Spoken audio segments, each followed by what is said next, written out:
why you got involved in politics then? Interestingly enough, I think as I networked and looked at change, by profession I'm a change management consultant as well, and I looked at changes and I said, how does one enforce change into the thinking, into the process, into expanding people's horizon? And politics was one option, so I got involved in politics from a grassroots perspective. At the Riding Level Association, I became a president, and slowly and steadily. And then in 1988, Mr. Turner asked me to run, and I thought, me? Like what? And I think once you run and you know what the issues are, you think you can make a contribution, you do. Now, why did you think, me, why? I guess I represented a different spectrum of Canada. Mm-hmm. I brought in a different viewpoint. Not only was I a global, citizen per se, I had a different view on life, and I had different experiences in different parts of the world. So I am an Asian living in Africa with a Muslim faith. So how many things do I cover? And I cover being an African, being an Indian, being a Muslim of a different faith. It just is a whole diversity within me. So I believe that multiplicity was what, probably got them to say, why don't we ask her to run? She'll come with a different perspective. Did you win that time? No, in 1988, I ran against Ellen Redway and I lost by 1,000 votes. What was the experience like, both of running and then the night you lost?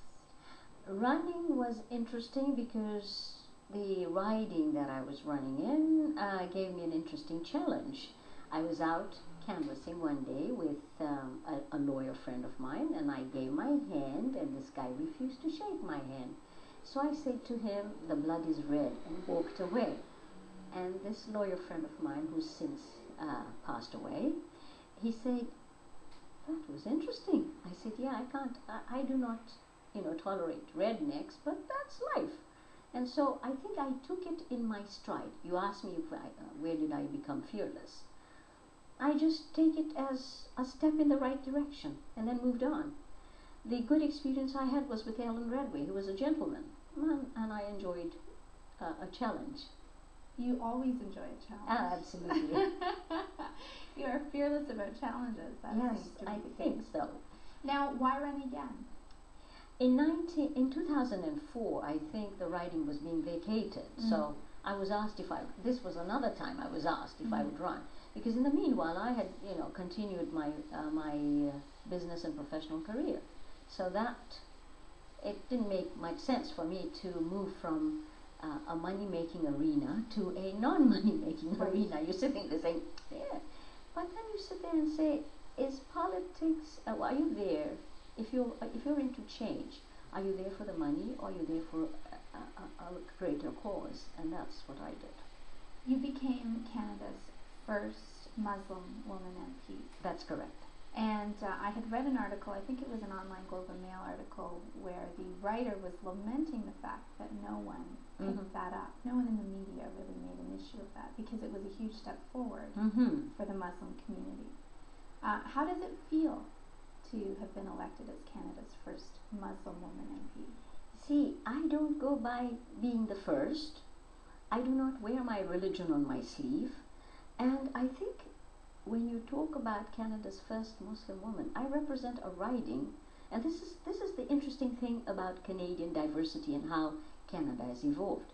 I represent the riding of Don Valley East, and my neighbor is Don Valley West, which has the largest Muslim population in the world, and it has elected a gay priest who's married.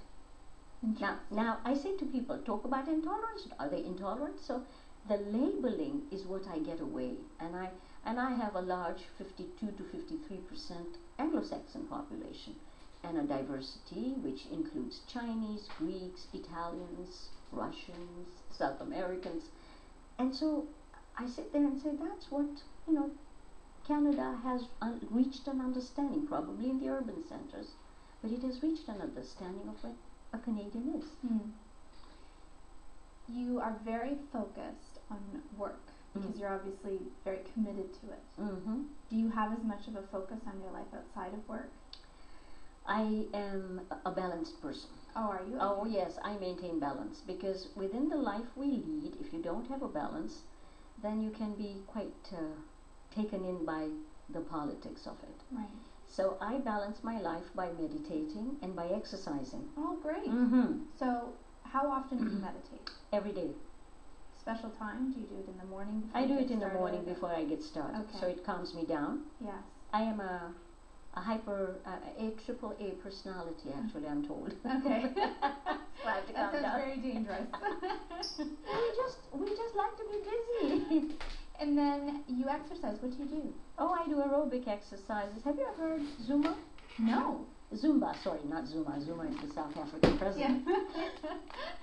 Zumba is an absolutely fabulous exercise. It mixes the Latino dances with aerobics. Wow. It's a rave. Is it? Yes. So you're doing this all the time? Well, I do that, and then I do the step, and I do a body works. Do you go to the gym or do you do it at No, home? no, I don't go to the gym. Oh, Okay. yeah, yeah. I do. think you get more energized when you go to the gym and there's music playing. Yeah, I think you do. Yes, yes. I like teamwork. Okay, so you do go to the gym. Oh, yes, yeah. I do. Okay. And do you do that both in Ottawa and at home, or is In Ottawa Ottawa, just wiped out? No, Ottawa, I take time. I keep Okay. my gym clothes, and when I can, I go upstairs. Otherwise, I go walking. That's what I can do in Ottawa. Right, upstairs meaning in the Oh, house. sorry, I am in Confederation building, Okay. so There's a gym. upstairs on the 8th floor is the gym. You work out with other MPs? I try and encourage them to come and work out with me. I don't think them. Well, when the men are grunting away, I go, don't grunt, excuse me, don't pick up the weight if you can't handle it. But I thought if I bring in the Zumba tapes, they'll probably go nuts on me. So there is another gym upstairs, which is in the 9th floor. And I have told the people who manage the gyms that I'd like to see if we can get some women to work, do the dance Well, that would be exercise. Yeah, fun. it would be fun. And probably if it was just women, there would be a greater sense of comfort. I You'd be think dancing so. all around. I think so. Yeah. Do you find that when you're in the gym with other MPs that you're able to put aside the partisanship of politics? Oh, totally, Yeah. totally. In fact, in committees, you try to put aside partisanship. You know, the 45 minutes of show that we put on. Question In question period is just that. Really, people do talk to each other and they're congenial with each other. Tell me about going home again at night.